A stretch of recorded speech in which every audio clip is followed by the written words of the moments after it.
In Brussels, the European Union's Competition Commissioner, Margrethe Vestager, announced something called a Statement of Objections against Google. Initially against its price comparison service Google Shopping for damaging competition. Google controls 90% of all Europe-based web searches, but EU authorities have been investigating whether this near monopoly is being abused by Google unfairly diverting people's searches to its own products and services at the expense of others which may be better. And if you use that kind of market power to promote something artificially, to favor it in your algorithm, by not giving it the same treatment as other services, well, then you are using your dominant position to restrict competition.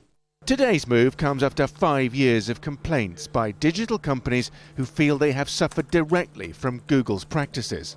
Very soon after we launched, we were struck with an algorithmic Google search penalty that totally excluded us from Google search results, no matter how relevant we were to the user's query. As a business, that is effectively disappearing us from the internet. Some people are seeing this as a crucial test of the new digital economy and of how big US tech companies are dominating the internet. In Europe, there is resentment of what's seen as a US monopoly, and people want to encourage European competition. But in the US, that's being called protectionism. The EU can fine Google as much as 10% of its global earnings, that's over $6 billion, and other parts of its business, including its Android mobile system, are now under formal EU investigation as well.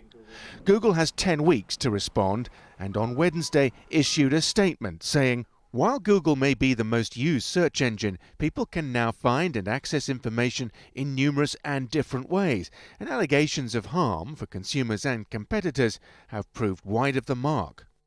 As and when formal charges are brought, Google will have the right of appeal, and the whole process could take years to resolve.